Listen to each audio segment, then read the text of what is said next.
According to a forthcoming book by former Defense Secretary Mark Esper, who served under Donald Trump, in the summer of 2020, during the George Floyd Black Lives Matter protests that were taking place across the country, Donald Trump openly asked Mark Esper, chief of the Pentagon, basically in control of the military underneath Donald Trump, asked him, why can't we just shoot these people? So here's a little backstory before I read the exact quote that Esper says Trump said to him. Donald Trump was considering, according to Esper, invoking the Insurrection Act. By doing so, that would have given him the authority to send in the United States military, right? Not just the National Guard. He could have sent in the actual military to these areas to basically get rid of the protesters, stomp all over the First Amendment. I know Republicans love to tell us that, these people were burning down cities, they tell us. Literally no city in the United States was burnt to the ground. Was there looting? Was there destruction of property? Yes, there was. Okay, let's be honest. Let's be honest. Those things did happen, not to the level Republicans say they did. However, the vast majority of these people were just protesters. Okay, they were not looters. They were not arsonists. They were people out in the streets because they were angry at a corrupt system. And Donald Trump wanted, according to Mark Esper, to shoot them. So here's the quote. Can't you just shoot them? Just shoot them in the legs or something.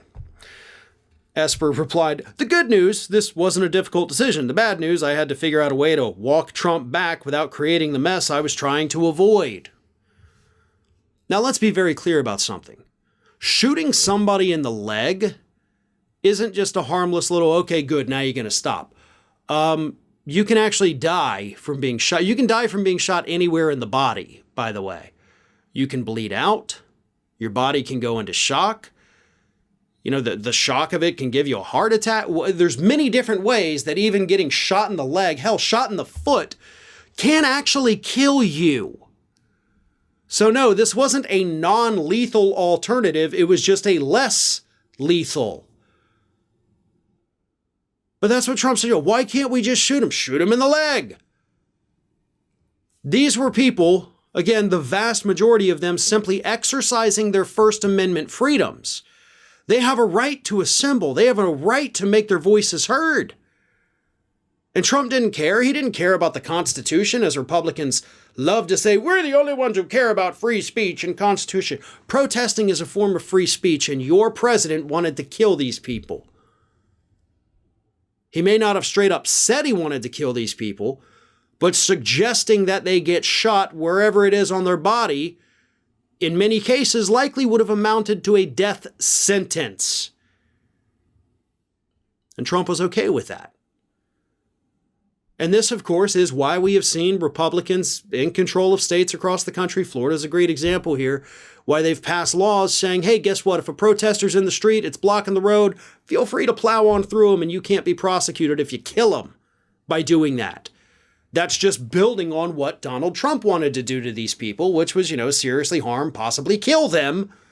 And Republicans, again, we have that law now here in Florida. If somebody's protesting down the street, I can plow my car into them and I can't be prosecuted for it. If they're blocking my way, I can run them over here in Florida. That's the law. And that's what Republicans want across the country, folks. Keep in mind, everything Trump did during that term in office was a dry run. If Trump ever gets back into power, he is going to make sure that everybody he puts in any position is going to be somebody that will tell him, yes, do that, to whatever crazy idea he has. So if this man gets back into office and there's massive protests and Trump tells his new defense secretary to go shoot them, he'll make sure that he replaces the defense secretary with somebody who will say, aye, aye, Captain, let's lock and load, fellas. That is what is so terrifying, one of just a million different things that is so terrifying about the thought of Donald Trump going into office. He knows where it went wrong this last time in terms of putting people in power without guaranteeing they're going to say yes to everything he wants.